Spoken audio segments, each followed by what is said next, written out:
Hey guys, I am JB11X.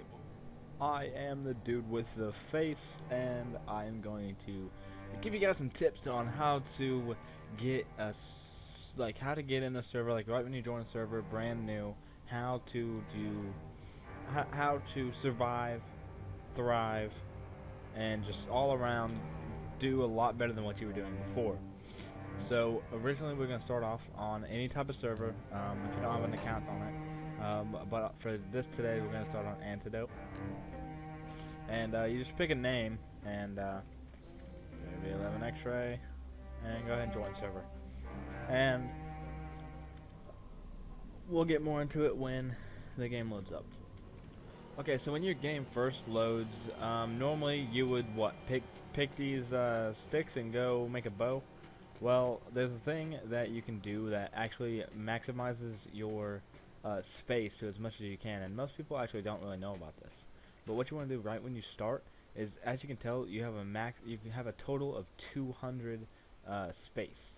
Well, if you bring everything into your belt pouch, like so, and then if you just shred your shirt and your pants, you actually only have now 100. But if you discover your scrap of cloth twice, you'll actually discover the satchel.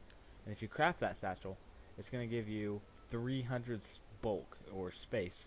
So you now have a total of 400 instead of the original total of 200. So you doubled your space in just a matter of seconds. Now, not only did you double your space, but if you go and pick one stick, you can actually now discover a bow, and you can now craft it.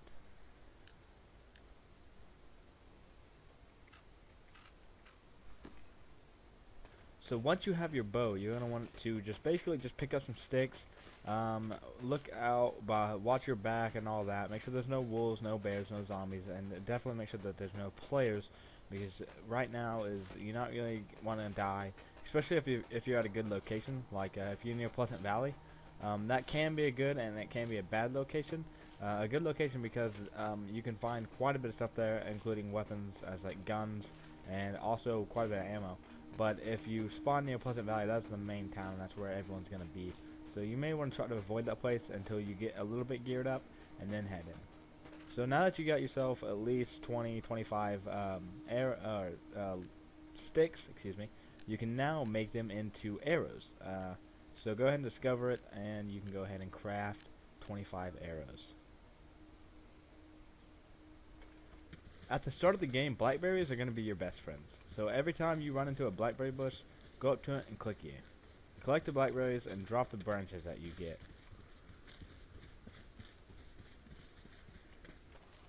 When you go to loot a building, be cautious, very cautious, because you don't want to be caught and be looted and walk in and then just get shot.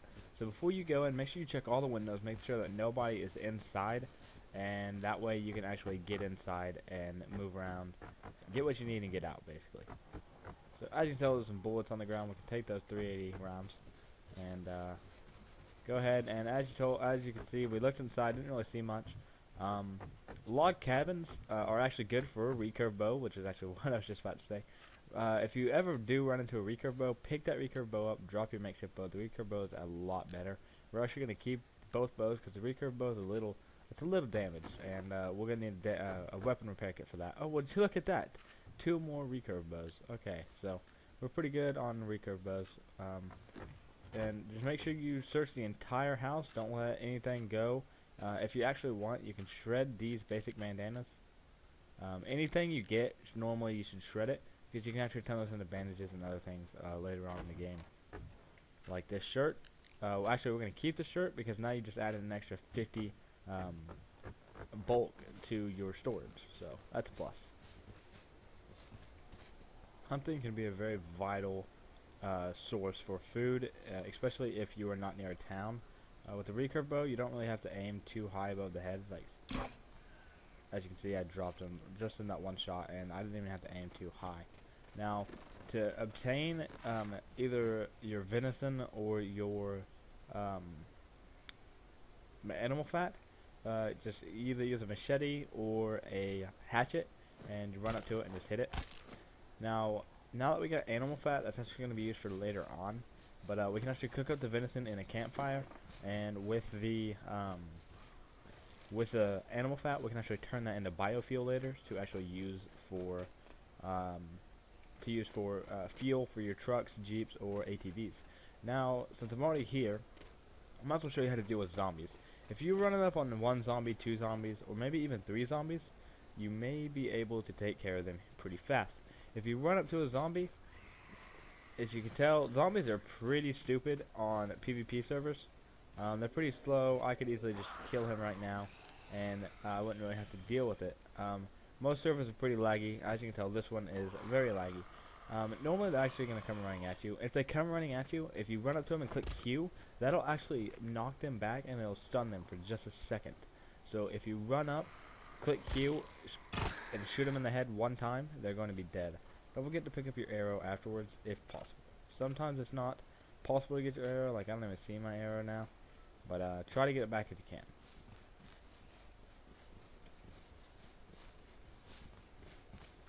If you don't see your health, water, or energy, make sure you click H, and that'll pop up all of your information for your health and things.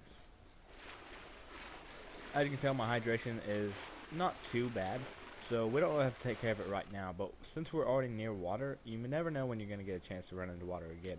So make sure you use your empty bottles and fill them up with dirty water. Do not drink the dirty water nor the stagnant water, but only drink purified. The way to purify water, you need 2 logs to make a campfire, or you can also put them inside of, I believe, a barbecue. I'm not entirely sure on that one though. The last tip that I'm going to give you today for this part 1 of tips and tricks to surviving in H1Z1 is really probably going to be one of the main ones.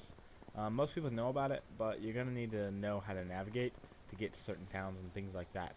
So if you look down at the bottom right of my screen, you'll see that it says position B8 right above where my hydration is. Position B8 is where my location is on the map. If I was to run, I believe, north, it would take me to B7. If you click M on your map, you'll see at the top A, B, C, D, E, F, G, H, I, J on the top going left to right, and then from down on the left side you'll have 1, 2, 3, 4, 5, 6, 7, 8, 9, 10. So I am at B8, so if you go from B all the way down to 8, I am right here in this area of the map.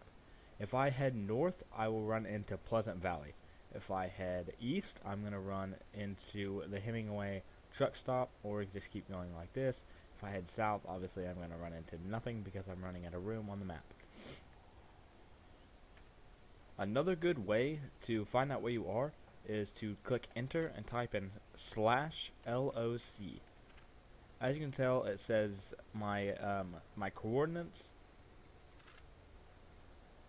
and you can actually use that inside of like a map finder on if you Google H1Z1 map, then you'll be able to see that there's a map, and you can insert your coordinates, and when you insert your coordinates, it'll tell you exactly where you are.